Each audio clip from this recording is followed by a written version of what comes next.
නමෝ තස්ස භගවතු අරහතු සම්මා සම්බුද්දස්ස නමෝ තස්ස භගවතු අරහතු සම්මා සම්බුද්දස්ස නමෝ තස්ස භගවතු අරහතු සම්මා සම්බුද්දස්ස සාදු සාදු සමුද්දෝ සමුද්දෝ තිබික්ඛවේ අසුතවා පුතුජනෝ බාසති නේසෝ බික්ඛවේ අරියස්ස විනයේ සමුද්දෝ මහා ඒසෝදක රාසි මහා උදක කන්නවෝ චක්කුං භික්ඛවේ පුරිසස්ස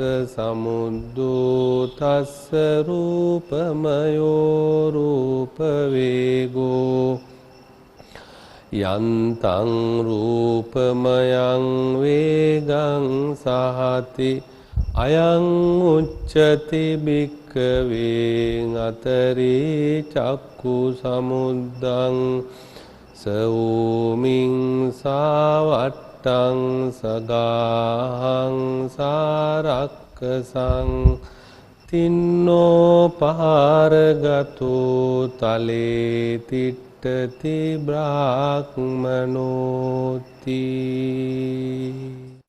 බණහන්න සූදානම් වෙන සත්පුරුෂ පින්වත්නි, අපේ බුදුරජාණන් වහන්සේ අපිට මහත් කරුණාවෙන් දේශනා කරන්නේ වහා වහා දුකින් නිදහස් වීමට උවමනා කරන ධර්මයක්.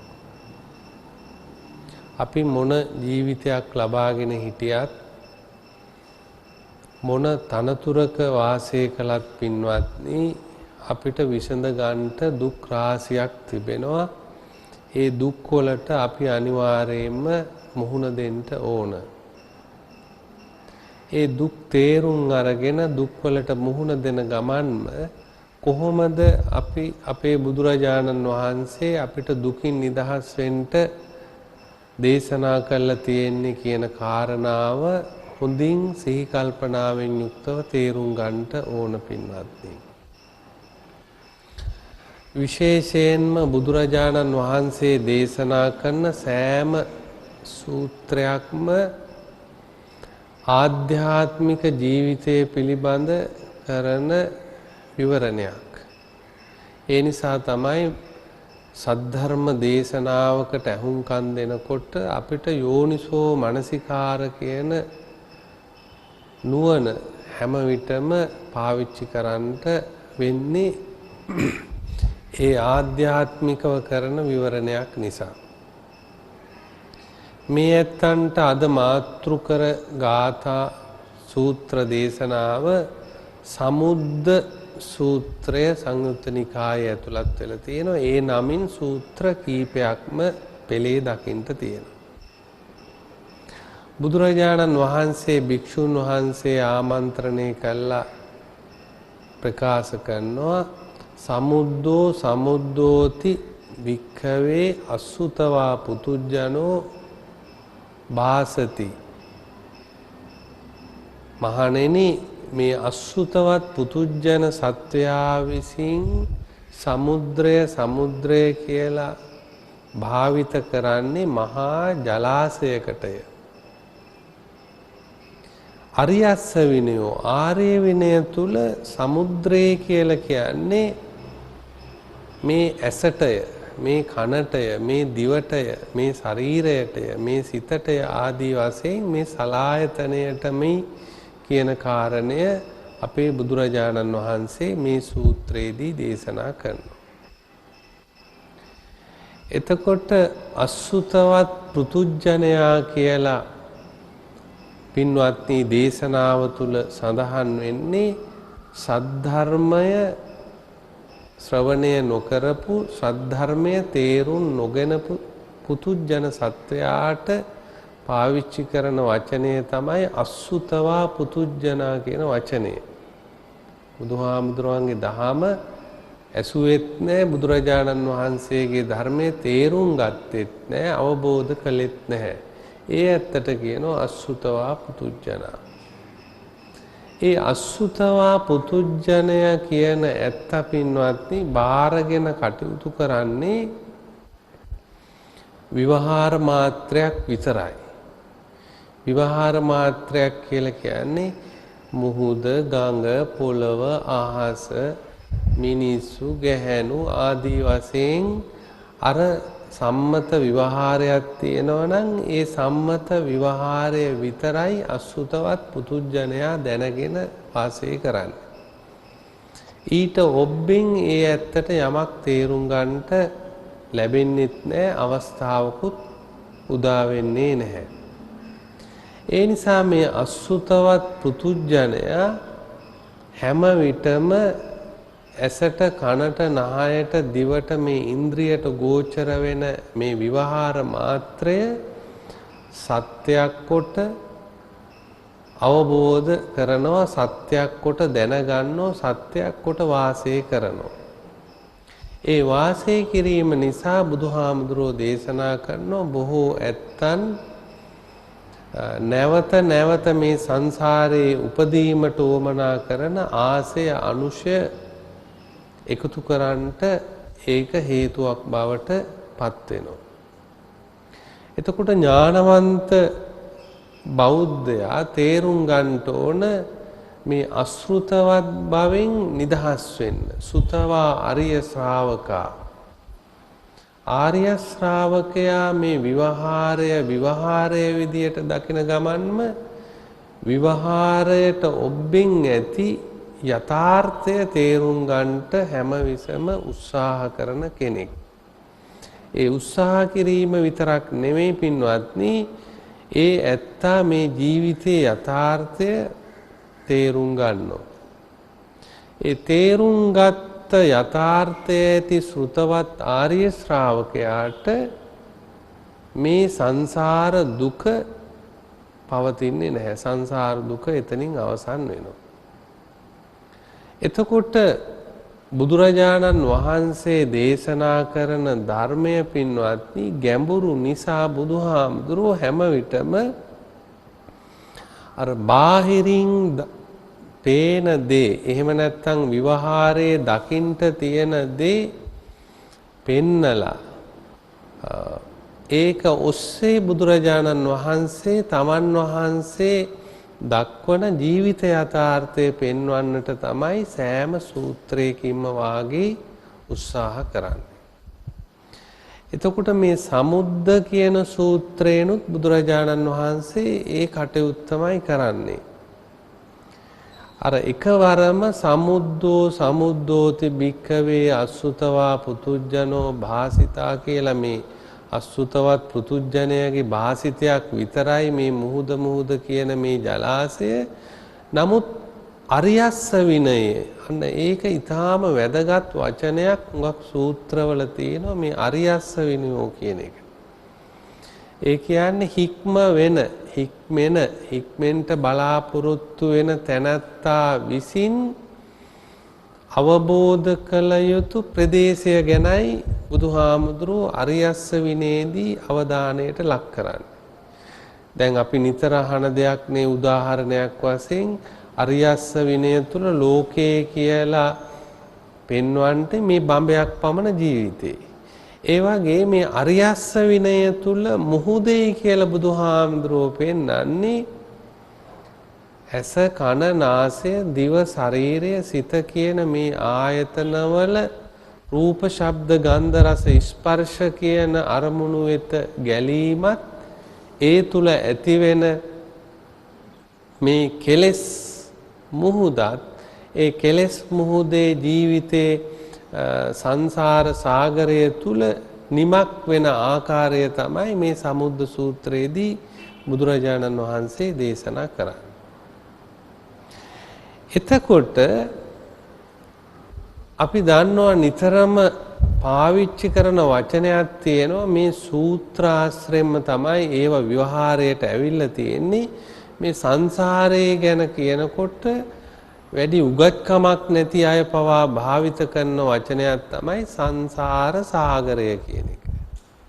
අනේ මේ සංසාර සාගරය බොහොම දුක්ඛිත එකක් කියන එක ගමේ වැඩිහිටියෝ පවා නිතර පාවිච්චි කරනවා. ඒක නිකන් ආපු එකක් නෙවෙයි. එතකොට මේ සමුද්ද සූත්‍රය ආශ්‍රය කරගෙන තමයි ඒක විවහාරයට ඇවිල්ලා තියෙන්නේ. සංසාර සාගරය. එතකොට මේ සංසාර සාගරය කියලා දැන් බුදුහාමුදුරෝ එහෙනම් ඉඳුරාම අපිට පෙන්වන්නේ මේ සලායතනය ආධ්‍යාත්මික ජීවිතය. එතකොට කොහොමද ඒක සංසාර සාගරයක් වෙන්නේ පින්වත්? ඒක සංසාර සාගරයක් වෙන්නේ අපි දන්නවා මේ සංසාරය කියන එක බාහිරව දකින්න තියෙන දෙයක් නෙමෙයි තමන්ගේ ආධ්‍යාත්මික ජීවිතේම පෙන්වන දෙයක්. ඒ නිසා තමයි එක එක්කෙනාට සංසාරේ කෙනෙකුට දික් වෙන්න පුළුවන්, තව කෙනෙකුට කොට වෙන්න පුළුවන්, තව කෙනෙකුට සංසාරේ ඉවර කර කෙනෙක් වෙන්න පුළුවන්. ওই තුන්ගොල්ල තමයි මේ සංසාරේ ඉන්නේ. එතකොට පේනවා අර පිටින් තරණය කරන්න තියෙන සාගරයක් නම් අපි කාටත් එක හා සමානයි ඒකේ තරණය කරන්න තියෙන සීමාවල් ඔක්කොම. නමුත් ආධ්‍යාත්මික ලෝකේ නම් මේ සංසාර සාගරේ තියෙන්නේ අන්න ඒ ඇත්තා ඥානය පාවිච්චි කරන විදිය, ಗುಣධර්ම දියුණු කරන විදිය, තමන්ගේ චරිතය හැඩගස්ස ගන්න විදිය මේ හැම දෙයක්ම පින්වත්නි අර සාගරය හා බැඳිලා තියෙන්නේ. එතකොට මේ සාගරය සංසාර සාගරය කෙනෙකුට ඒ නිසා කොට වෙනෝ, තව කෙනෙකුට දික් වෙනෝ. බුද්ධ ආදී උත්තමයන් වහන්සේලා සංසාර සාගරේ තරණය කරපු බ්‍රාහ්මණ කියන වචනේ බුදුහාමුදුරුවෝ මේ සූත්‍රයේදී දේශනා කළා. එතකොට මේ ඇහැ සාගරයක් කියලා පෙන්නුවේ මේ රූප වේගය, ඇහැට දකින රූප ආරම්මන, ශබ්දාරම්මන මේක වේගයක් හැටියට බුදුහාමුදුරුවෝ පෙන්නනවා. අපි දන්නවා ඇහෙන් යමක් දකිනකොටම ඊටාම වේගෙන් පින්වත්නි ඒවට සමහර ඒවට අපි ඇලෙනෝ, සමහර ඒවා නිසා අපි ගැටෙනෝ, සමහර රූපාරම්මන නිසා අපි අවිද්‍යාවට එහෙම නැත්නම් මෝහයට මුලාවටපත් වෙනවා. ওই කාරණා තුන තමයි මේ ආයතනවල ගමනේදී හැම කෙනෙකුගේම ජීවිතේ නිතරම සිද්ධ වෙන ධර්මතාවය. එතකොට මේ වේගයෙන් නිරන්තරව මේ රූප ශබ්ද ආදී අරමුණු විශේෂෙහි ගමන් කරමින් සංසාර සාගරය පුරවනවා. එතකොට සංසාර සාගරේ පුරවන්නේ මොනවයින්ද? සංඛාර වලින්. අසාර මේ සංසාරය සාර හැටියට එහෙම නැත්නම් මේ සංඛාර සාර හැටියට බාරගෙන මේක පුරවන එක තමයි අපි මේ ආයතන හයෙන් පින්වත්නි නිතරම කරන්නේ. එතකොට සංසාර සාගරය කියන ජලය, සාගර ජලය, මේ සංසාර ජලය හැදිලා තියෙන්නේ අර සංඛාර වලින්. සංඛාර කියන වචනයට අපි පාවිච්චි කරනවා තව කර්ම කියන වචනය. කර්ම මුහුදක් අපිට තියෙන්නේ. එතකොට මේ කර්ම මුහුදේ මූලික ක්‍රියා දෙකක් තියෙනවා. එකක් ප්‍රතිසන්දි ලබා දෙන කර්ම, ප්‍රවෘත්ති ලබා දෙන කර්ම. ඒ ප්‍රතිසන්දි ලබා දෙන කර්ම අපි කියනවා ප්‍රතිසන්දි විඥාණය කියලා. ඊළඟට ප්‍රවෘත්ති කර්ම ලබා දෙන ප්‍රවෘත්ති විඥාන කර්ම කියන වචනේ පාවිච්චි කරනවා. එතකොට පේනවා එහෙනම් මේ ආයතන හයෙන් අපි නිතරම කරන්නේ මොකද්ද? සංසාර සාගරය පුරවනවා. පුරවන්නේ සංඛාර නැමැති ජලයෙන්. සංඛාර කියන්නේ මොනවද? එතකොට කර්ම, ඒ කර්ම කියන්නේ මොනවද? කාය සංඛාර, වචී සංඛාර, චිත්ත සංඛාර, අතීත සංඛාර, වර්තමාන සංඛාර, අනාගත සංඛාර, පුඤ්ඤාභි සංඛාර, අපුඤ්ඤාභි සංඛාර, ආනෙඤ්ඤාභි සංඛාර කියලා බුදුහාමුදුරුවෝ සූත්‍රගතව සංඛාර නව වර්ගයකින් විග්‍රහ කරලා තියෙනවා. එතකොට කාය සංඛාර කියන්නේ කය ප්‍රතිබද්ධව උපදින සිතිවිලි. කය හසුරවලා අපි යම් රැස්කිරීමක් සිද්ධ කරනවා නම් පින්වත්නි අන්න ඒවට කියනවා කාය ප්‍රතිබද්ධ සංඛාර. අපි ඒක ආධ්‍යාත්මික ජීවිතයට ටිකක් ඇතුල් වෙලා බැලුවොත් යම් කිසි කෙනෙක් ආනාපාන සති භාවනාවදී දකින්නේ අර කාය සංඛාර. කය ප්‍රතිබද්ධව ඇති වෙන ධර්මතාවයක් තමයි උස්ම ගන්න එක, උස්ම පිට කරන එක, ආශ්වාස ප්‍රශ්වාස දෙක. ඒ ආශ්වාස ප්‍රශ්වාස දෙක ඇසුරු කළා අපි සිත යොමු කරලා යම් කිසි රැස්කිරීමක් එතන තියෙනවා නම් ඒ කය ප්‍රතිබද්ධ නිසා ඒවටත් කාය සංඛාර කියලා කියනවා. එතන කාය කියලා කිව්වේ කය ප්‍රතිබද්ධව අර ආනාපාන රූපය පවත්තන නිසාත් ඒ රූපය ඇසුරු කරගෙන සිත උපදින නිසාත් දිග කොට මුල මැද වශයෙන් මේ හිත උපදිනවා. ඒ හිත උපදිනවා කියන්නේ කාය සංඛාර උපදිනවා කියන එකයි. ඊළඟට වචී සංඛාර කියලා කියන්නේ අපි වචන කතා කරන්නට ඉස්සෙල්ලා යම්කිසි කල්පනා කිරීමක් කරනවා මේ වචනේ කියනවාද කියලා. මේක මෙහෙමයි කියන්නේ කියලා. එතකොට ඒ කල්පනා කිරීම නිසා වචනයට ප්‍රතිබද්ධ සංඛාර වර්ගයක් තියෙනවා සිතේ පහළ වෙන. ඒකට කියනවා විතක්ක විචාර කියන ධර්ම දෙක. ඒ ධර්ම දෙක තමයි වචී සංඛාර කියලා අපේ බුදුරජාණන් වහන්සේ පහළ කරන්නේ වචනයට పూర్වයෙන් පහළ වෙන අර චින්තන ධාරාව. ඊළඟට චිත්ත සංඛාර කියලා කියන්නේ ගැඹුරුම තැන සංඥාවයි වේදනාවයි කියන ධර්ම දෙක. අපි අපේ ජීවිතේ පවත්න්නේ සංඥා කියලා කියන්නේ අපි යම් යම් දේවල් දැනගැනීමේ අර සංඥා ආලෝකය. හරියට අර අපි මේ ජීවිතය නැමැති රථය පදවනකොට අර සංඥා పూర్වවල දක්වන ආලෝක වගේ අපි මේ ඉන්ද්‍රිය මාර්ගෙන් සංඥාවන්ගෙන් තමයි යම් යම් දේවල් දැනගන්නේ. එතකොට මේ සංඥාවන්ගෙන් දැනගෙන ඒ සංඥාවයි වේදනාවයි තමයි මුල් වෙන්නේ මේ ජීවිතේට. ඒක බුදුහාමුදුරුවෝ ඉඳුරාම චිත්ත සංඛාර කියන වචනෙන් පෙන්눔 කරලා තිබෙනවා. ඊළඟට පින්වත්නි අපි අතීතෙන් කල්පනා කරනවා මම පුංචි කාලේ මේ විදියට ඉස්කෝලේ ගියා, මේ විදියට දෙමව්පියෝ එක්ක හිටියා, මේ විදියට ලස්සනට හිටියා, විනෝදෙන් හිටියා, විවේකයෙන් හිටියා, අනේ ඒක තියෙනවා නම් හොඳයි කියලා යම් කිසි සිතිවිලි කොටසක් උපදවනවා. ඒවා අතීත සංඛාර. වර්තමානයේ මේ සිතිවිලි මේ මොහොතේ පහළ කරන්නේ වර්තමාන සංඛාර. අනාගතෙන් අපි හැමතිස්සෙම ජීවිතය ගැන හිතනවා. රස්සාව දියුණු කරනගෙන, ළමයි ගැන, අපේ ආරෝග්‍යය ගැන, ඒ වගේම අපේ ධනය ගැන, ඒ වගේම අපේ ආධ්‍යාත්මික ජීවිතය ගැන, ඒ සියල්ලක්ම අනාගත සංඛාර සිතිවිලි.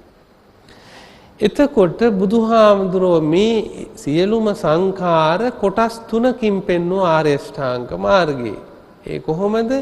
පුඤ්ඤාභි සංඛාර. මේ උපදවන කුමක් හෝ නිසා හිතේ පහළ කරන මේ සිතිවිලි සමහර ඒවා පුඤ්ඤාභි සංඛාර, පින් සිතිවිලි, පුණ්‍ය චෛතසික. මනසාචේ පසන්නේන කියලා බුදුහාමුදුරුවෝ සිත පිරිසුදු පහළ වෙන පිරිසුදු සිතිවිලි. අපුඤ්ඤාභි සංඛාර මනසාචේ පදුට්ඨේන අර පව් සිතිවිලි. ඊළඟට ආනෙන්ජාභි සංඛාර කියලා අපි භාවනා කරලා උපදවන සංඛාර විශේෂයක් තියෙනවා. ඒක භාවනා කරනකොට විතරයි ඉන්නේ. ඒක ලෞකික ධානවලට සමාපත්තිවලට සමවැදුනහම ඒ සමාපත්තිවල තියෙන අරමුණ අනුව හිතේ පහළ වෙන චෛතසිකවලට තමයි ආනෙන්ජාභි සංඛාර කියලා කියන්නේ. ඒවා අනිත් සංඛාරවලට වඩා ටිකක් බලවත් පින්වත්නි. යම් කිසි කෙනෙක් මරණයටපත් වෙනකොට ප්‍රතිසන්දි කර්මය හදන්න ඉදිරිපත් වෙන්නේ මුලින්ම අර ආනෙන්ජාභි සංඛාර කියන එක අපි තේරුම් ගන්නට ඕන.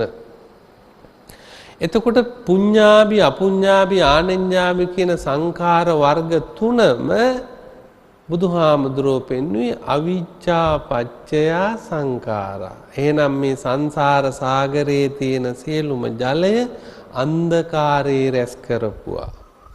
ආලෝකයේ ඉඳන් රැස් කරපුවා නෙමෙයි. ඇයි ඒ අන්ධකාරයේ ඉඳන් රැස් කරපුවා කියලා කිව්වේ? ඒවා අපිට සසර බොහෝ කාලයක් උපදින්නට, මැරෙන්නට, නොයෙකුත් දුක් විඳින්නට ඒ ආත්ම භාවවල පිහිටන්ට හේතු වෙන අපි සතු කම්ම දායාදයයි. කර්ම ප්‍රවෘත්තිය නිසා අපේ දායාදයයි.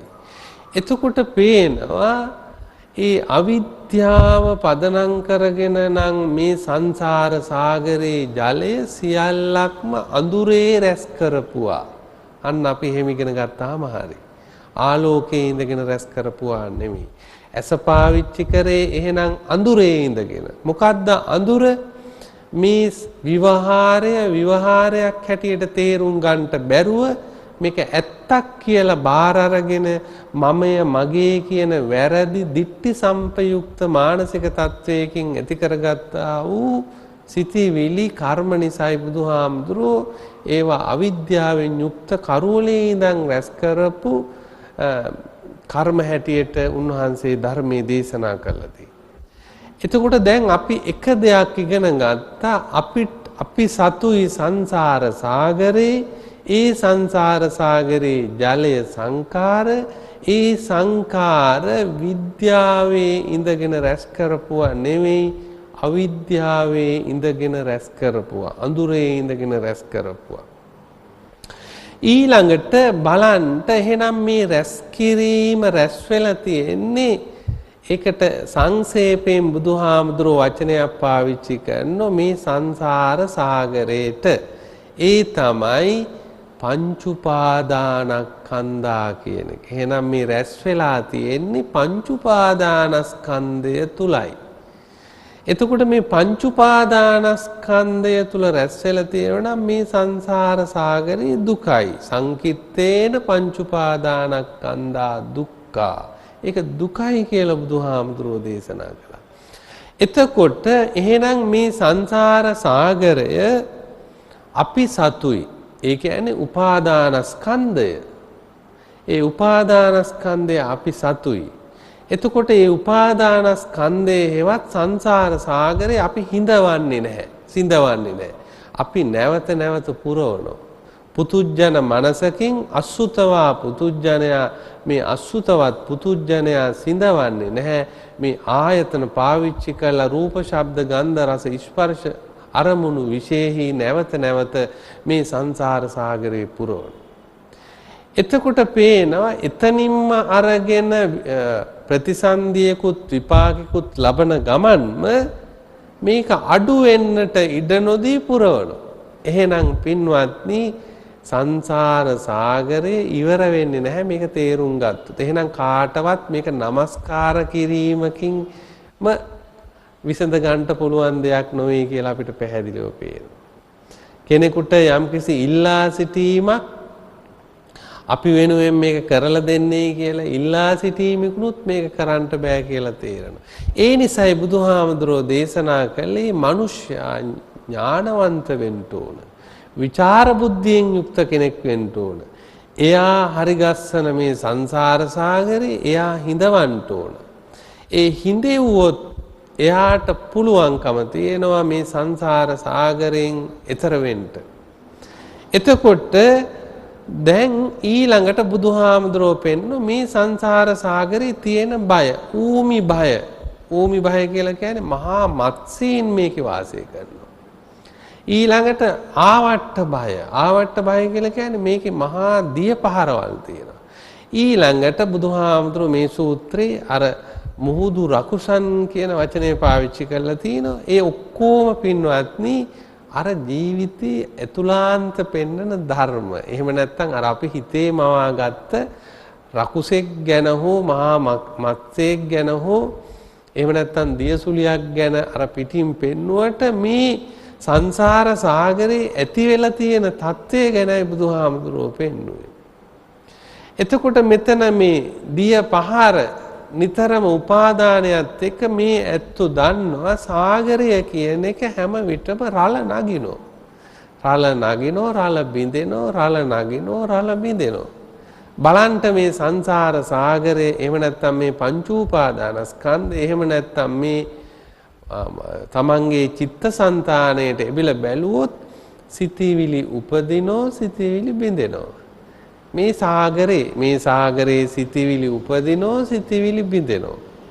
එතකොට සිතවිලි නිකන් උපදින්නේ නැහනේ. අරමුණුත් එක්ක සිතවිලි උපදනෝ ආයි සිතවිලි බිඳෙනෝ ආයි අරමුණුත් එක්ක සිතවිලි උපදිනෝ ආයි සිතවිලි බිඳෙනෝ.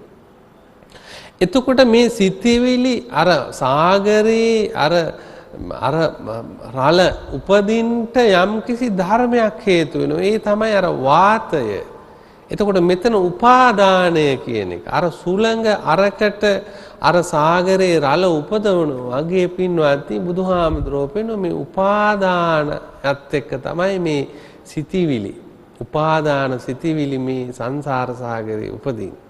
ඒවා උපදිනෝ ඒවා බිඳෙනෝ. එතකොට පේනවා මේක ඉවරයක් වෙන්නේ නැහැ. දැන් කෙනෙක් හිතන්න පුළුවන් මේ සාගරේ දිහා බලාගෙන ඉඳලා රළ බිඳෙන රළ පෙරලෙන හැටි බලාගෙන ඉඳලා මේක ඉවර කරන්න පුළුවන් කියලා. ඒ වගේ ක්‍රමයක් තමයි මේ සිතිවිලි දිහා බලාගෙන ඉඳලා සිතිවිලි ලේබල් කරලා මේක ඉවර කරන්න පුළුවන් කියලා කල්පනා කරන එක. ඒක කවදාවත් ඉවර වෙන එකක් නෙවෙයි. සිතිවිලි හැමතිස්සෙම උපදිනවා. ඒක බිඳෙනවා. ආයි සිතිවිලි උපදිනවා. ඒ සිතිවිලි අර සැඩ මසුන් වගේ සමහර රාග සිතිවිලි, දේශ සිතිවිලි, මෝහ සිතිවිලි, ක්‍රෝධ සිතිවිලි, වෛරී සිතිවිලි ඒ වගේම තමයි අර කරුණා, මෛත්‍රී, මුදිතා ආදී සිතිවිලිත් ඒ අතරට උපදිනවා. එතකොට බුදුහාමුදුරුවෝ මෙතන දිය රකුසා කියලා පෙන්වුවේ මොකද්ද? බුදුහාමුදුරුවෝ හැම තිස්සෙම මේ මාර කියන වචනය වෙනත් විදියකින් පෙන්වනවා හැම සූත්‍රයකම. ඒතර මාර කියලා කිව්වේ කෙලෙස්මයි වෙන මොකක්වත් නෙවෙයි. දැන් සුත්ත නිපාතේ කියවලා බැලුවොත් මේ ඇත්තු සුත්ත නිපාතේ කියලා බුදුහාමුදුරුවෝ දේශනා කරපු දේශනාවල ඉඳුරාම නිවන් අවබෝධ කරන්ට දේශනා කරපු දේශනා තමයි ගොඩක් සුත්ත නිපාතේ තියෙන්නේ. ඒ සුත්ත නිපාතේ මාරය ගැන පෙන්නකොට අර අපි හිතන විදිහේ කෙනෙක් ගැන හෝ පුජ්‍යලයක් ගැන කරන විස්තරයක් නෙවෙයි සේරම අර කෙලෙස් ගැනම තමයි බුදුහාමුදුරුවෝ විස්තර කරන්නේ. ඊළඟට බලන්ට අර රාද සංයුක්තයේදී බුදුහාමුදුරුවන්ගෙන් කෙලින්ම රාදහාමුදුරුවෝ අහනවා මාරය කියලා කියන්නේ කවුද? මේ රාදමේ රූපය මාරයයි.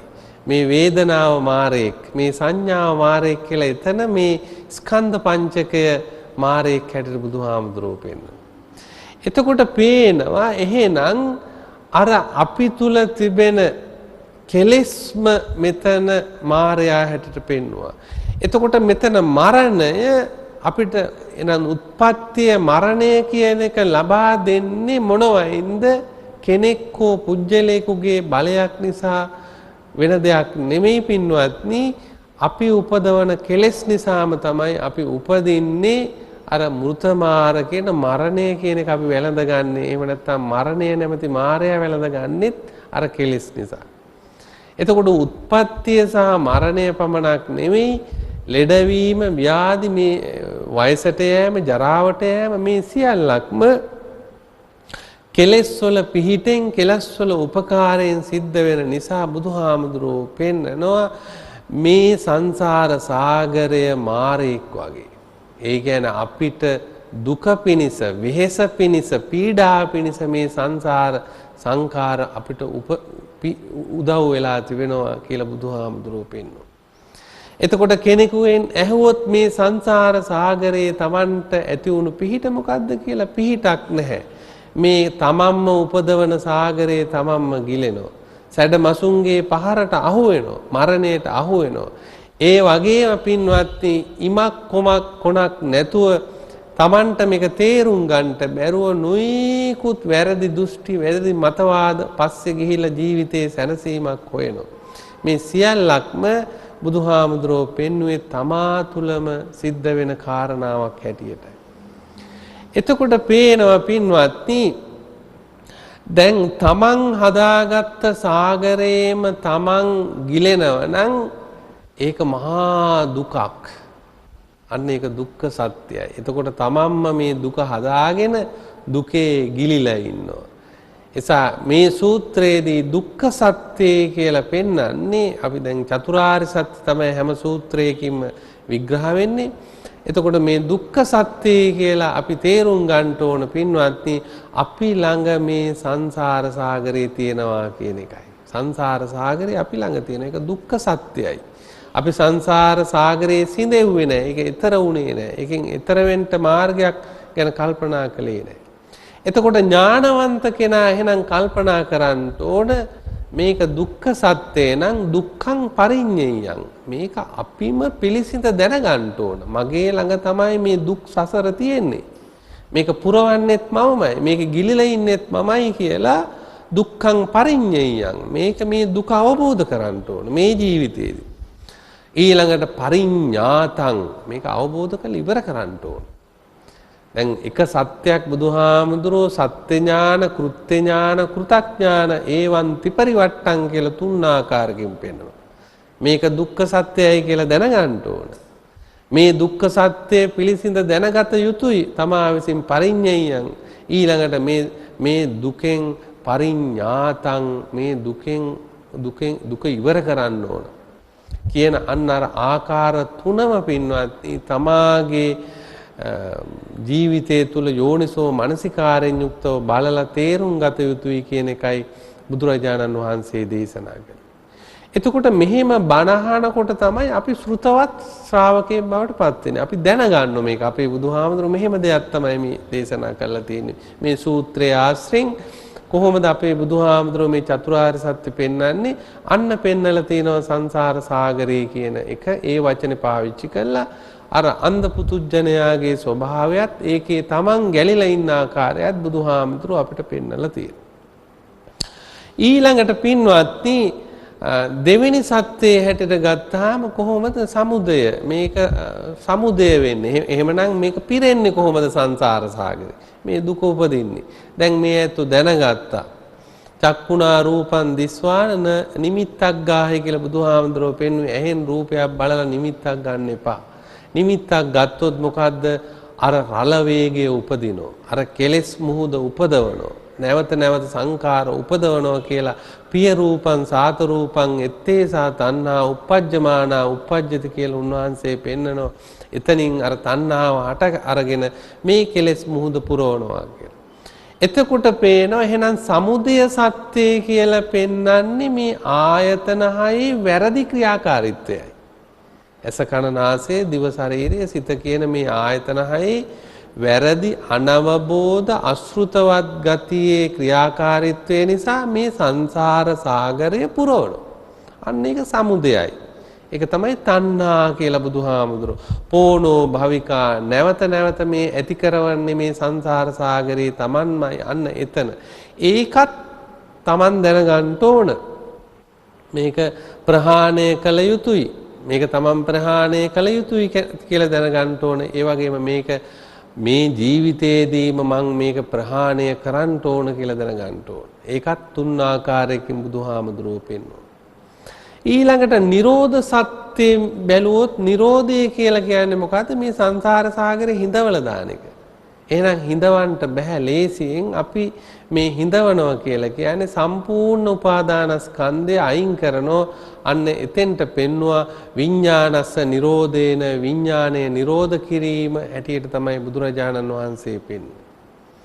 ඊළඟට මාර්ග සත්‍ය කියලා මේකේ අපි තේරුම් ගන්න ඕන පින්වත්නි මොකද්ද? මේ සාගරය සිඳවන මාර්ගය අපිට ඕන විදිහට කරන්න බෑ. අපේ බුදු කෙනෙක් ලෝකේ පහළ වෙලා අපිට ඒක සිඳවන ක්‍රමයක් දේශනා කළා. අන්නේ සිඳවන ක්‍රමේ තමයි සංකාර නිරෝධ මාර්ගය. එහෙම නැත්නම් අපි ඒකට තව වචනයක් පාවිච්චි කරනවා ආර්ය ශ්‍රාංග මාර්ගය. ඒ ආර්ය ශ්‍රාංග මාර්ගය සංකාර නිරෝධ මාර්ගයක් කියලා බුදුහාමුදුරුවෝ පෙන්වන්නේ මොකද? සබ්බ සංකාර සමතු සබ්බූපදී පටි නිස්සග්ගෝ කියන වචනය. සියලුම සංකාරයන් අයින් කරන මාර්ගය තමයි මෙන්න මේ සංකාර නිරෝධ මාර්ගය. ඒ සංකාර නිරෝධ මාර්ගය අපි කෙටියෙන් දැනගන්න ඕනේ. එහෙම කිව්වට අපිට ඒක කරන්න බෑ. ආර්ය ශ්‍රාංග මාර්ගය කිව්වට දැනගන්න එහෙම කරන්න බෑ. කරන්න ක්‍රමයක් තියෙනවා. එතකොට මේ සංකාර කියන මේ මුහුද හිඳවන්නට තියෙන ආකාර තුනක්. මූලික වශයෙන් ආකාර දෙකයි. ඒ අපි පළමුවෙන් අපි ඉස්සෙල්ලා තේරුම් ගමු. අපිට බුදුහාමුදුරුවෝ සතිපට්ඨාන සූත්‍රයේ දේශනා කරලා තියෙන්නේ කොහොමද? අපේ සියලුම ක්‍රියාකාරකම් සම්පජානකාරීව හැඩගස්ව ගන්නයි කියලා. සම්පජානකාරී කියලා කියන්නේ මොකද්ද? නුවණින් දකිමින් තේරුම් අරගෙන කරන්නයි කියලා. ඇහෙන් දකින්නේවා, කනෙන් අහනේවා, දිවෙන් ගන්න ආහාර, ඒ වගේ ඇවිදීම, නැගිටීම, නිදා ගැනීම, වාහන එළවීම, රාජකාරී කිරීම, දරුවන් එක්කලා ඉඳීම, මේ සෑම දෛනික ක්‍රියාවක්ම සම්පජානකාරීව කටයුතු කරන්නේ. ඒ සම්පජානකාරී කියන එක අපි තේරුම් ගන්න ඕන පින්වත්නි. අද බොහෝ අය මේ කරන වැඩේ පිළිබඳ සිහියෙන් කරන්න ඕනේ කියලා කරන්නේ මොකද්ද? අර කරන වැඩේ නැවත කියන එක. ඇවිදිනකොට ඇවිදිනවා කියලා හිතනවා. කෑම කනකොට කෑම කනවා කියලා. එහෙම කරලා මේ සම්පජානකාරී ගතියක් ඇති කරගන්න බෑ. අර කරන දේම එතකොට කියවනවා. එතකොට එතන නුවණක් පහළ වෙන්නේ නැහැ. අපි තේරුම් ගන්න ඕන පින්වත්නි, ඒ ක්‍රියාවෙන් කොහොමද අපි ජීවිතේ දකින්නේ කියලා. අන්න ඒක තමයි එතන සම්පජානකාරී කියලා දේශනා කළේ. එතකොට පේනවා දැන් අපි උදාහරණයක් වශයෙන් ගත්තොත් දැන් අපි ආහාර ගන්න ඕනේ. ආහාර ගන්නකොට අපි කියමින් ගත්තොත් දැන් ආහාර ගන්නවා කියන එක නෙවෙයි සම්පජානකාරී. ආහාර ගන්නකොට දැන් භික්ෂුන් වහන්සේට කියලා තියෙන ප්‍රත්‍යවේක්ෂාව. ප්‍රත්‍යවේක්ෂාව කියලා කියන්නේ මොකද්ද? මේක මදයේ පිනිස නෙවෙයි, මේක මේ යෞවනයේ ඉස්සරහට ගෙනියන්න හෝ එහෙම නැත්නම් රාග දේශ මෝහ ආදී දිනු කරන්න ඒකට නෙවෙයි. මේ තමන්ගේ කාය චිත්ත දෙක පවත්වන්නට භ්‍රමචර්යාව සම්පූර්ණ කරගන්නේ කියන මූලික අදහසක් දීලා තියෙනනේ. ඒ නිසා අර ආහාරේ ಗುಣ අගුණ රස නීරස උණු නුහුණු ඒ වගේම මිහිරි ඒ කිසි දෙයක් මෙනෙහි කරන්න බෑ. දැන් මිහිරි කියලා මෙනෙහි කරොත් එතන ලෝභයක් ඇති වෙනවා. අමිහිරි කියලා මෙනෙහි කරොත් එතන යම්කිසි අර ආහාර හදපු එක්කෙනා කෙරෙහි අමනාපයක් ඇති වෙනවා. තමන්ගේ භාර්යාව ගැන උනත් එහෙම වෙන්න පුළුවන්. රස නැති කියලා මෙනෙහි කළත්, ලුණු වැඩි කියලා මෙනෙහි කළත්, ලුණු මදි කියලා ඒ ඔක්කොම කෙලෙස්. අන්න එවැනි මෙනෙහි කිරීමකට යන්නට ඉඩ නොදී ලැබුණු දෙයින් උපේක්ෂා සහගතව ආහාර ගැනීම තමයි පින්වත්නි එතන සම්පජානකාරී කියලා කියන්නේ. නැත්තම් මේ කනවා කියන එක නෙමෙයි. අන්න ඒ සම්පජාන. එතකොට ඒ විදියට අර ලද දෙයින් ඒක උණු උනත්, නිමුණත්, ලුණු වැඩි උනත්, ලුණු මදි උනත් උපේක්ෂාවෙන් ඒක ගන්න පුළුවන් නම් අපේ මනස බොහොම සංසුන් කරගන්න පුළුවන්. ඊළඟට අර එහෙම අර විදිහේ අර කලින් කිව්ව බෙදීමකින් යුක්තව අපි ආහාරය මෙනෙහි කරනවා නම් එතන කෙලෙස් උපදිනෝ. ඒ කෙලෙස් උපදිනෝ නම් අපි අඳුරේ ඉඳගෙන ආහාර ගන්නවා. එතකොට එතන සංඛාරය උපදින්නේ. සංඛාර උපදින්නේ අවිජ්ජා පත්‍ය සංඛාර. එන අඳුරේ ඉඳගෙන ආහාර ගන්නවා. බුදුහාමුදුරෝ දේශනා කරන අඳුරේ ඉඳගෙන වැඩ කරන්න එපා. ආහාර ගන්න ඕන අඳුරේ ඉඳගෙන නෙමෙයි. තමන් උපේක්ෂාවෙන්, ඒ කියන්නේ කිසියම් ආලෝක මනසක් ඇති වෙන්න ඕනේ. ඇඳුම් අඳිනකොට අඳුරේ ඉඳගෙන ඇඳුම් අඳින්න හොඳ නැහැ කියන එක දැන් මේ ඇත්තන්ට තේරෙනවා. එතකොට වාහනේ පදවනකොට අඳුරේ එලවන්න බෑ. හැමතිස්සෙම අනිත් එක්කෙනා කෙරෙහි තරහෙන්, අමනාපෙන් නොයිකුත් සිතිවිලි පහල කරන හැමතිස්සෙම තමන්ගේ මනස සංසුන් කරගන්න ඕනේ. ඇයි සංසුන් කරගන්නේ? කාටවත් බයවත් අපාය යන නිසාවත් නෙවෙයි. අපි සසර කොච්චර දුක් විඳිනවද පින්වත්නි අපේ මනස සංසුන් කරගන්න බැරි වෙච්ච නිසා. අපි විසින්ම රැස් කරපු අවාසනාවන්ත ධර්ම නිසා අපි කොච්චර කාලයක් සසර දුක් විඳිනවද? කාටවත් දොස් කියලා වැඩක් ඇත්තේ නැහැ. අපි තමාටමයි දොස් කියන්න ඕන. කාටවත් යාඥා කළ වැඩකුත් නැහැ. ඒක තමාටම යාඥා කරගන්න ඕන. එතකොට අපි තේරුම් ගත යුතුයි. ඒ නිසා මේ කරන සෑම වැඩක්ම සම්පජානකාරී. ඊළඟට තවත් ටිකක් අපි ඉන්ද්‍රියත් එක්ක බද්ධ වෙලා බලනකොට ඇහැට රූපයක් අරමුණු වෙනකොට ඒ රූපය කෙරෙහි අර රාග සිතිවිලි පහල කරන එක පාලනය කරගන්න හැකියාවක් ඇති වෙනවා. ද්වේෂ සිතිවිලි පහළ වෙන එක පාලනය කරගන්න පුළුවන්. මෝහ සිතිවිලි අනේ මහා මෝඩේ මගේ ඉස්සරහට දැකේ කියලා නරක සිතිවිල්ලක් උපදව ගන්න උවමනා කරන්නේ නැහැ. එයාට මෝඩයා කියන්ට ඉස්සර වෙලා අපි තේරුම් ගන්න ඕන මමත් අසෘතවත් පුතුජණෙක්. මේ ලෝකේම අන්ධ පුතුජණෙක් කියලා බුදුහාමුදුරුවෝ පෙන්නේ. අර මෝඩ උගත් කියන ප්‍රභේදයක් අපේ විවහාර මාත්‍රයේ තිබුණට සංසාරයේ දිහා බලනකොට අපි සියලුම දෙනා එක තැනක වගේ තමයි ජීවිතේ ගෙවන්න වෙලා. ඒ නිසා එක එක පුජ්‍යලයෝ කෙරෙහි දේවල් කෙරෙහි දකිමින් ලෝභ දේශ මෝහ ආදී සිතිවිලි පහල කරන්නේ නැතුව අර ඉන්ද්‍රිය පාලනයත් අර කරන කියන වැඩ කටයුතු වලදී කෙලෙස් උපදින්නට ඉඩ නොදී ආරක්ෂා කර ගැනීමත් එක වචනකින් කියනවනම් අඳුරු වෙන්න මනස අඳුරු වෙන්න ඉඩ නොදී කිසියම් උපේක්ෂා සහගත ආලෝක මනසක් ඇතුව ඒ කටයුතු කිරීම තමයි මේ පළවෙනි පියවර. සංකාර නිරෝධ කරන්න. නැත්තම් බෑ පින්වත්. ඊළඟට දෙවෙනි පියවර මොකද්ද? දෙවෙනි පියවර ඉඳුරාම මේකට විරුද්ධව වැඩ කිරීම. මොකද්ද විරුද්ධව? භාවනා කිරීම. අන්න යම් කිසි කෙනෙක් භාවනා කරනවා. ඒ භාවනාව පෙන්වන සමත භාවනා, චිත්ත භාවනා. ඉතින් අපි මෛත්‍රී භාවනාවක් හරි කරුණා භාවනාවක් හරි උපදවන එක උනත් හොඳයි. ඒ මොකද අර තීන තරහ අමනාපකම් අයින් කළා ඒ වෙන හුඟක් ආනිසංස බුදුහාමුදුරෝ දේශනා කළා තියෙනවා.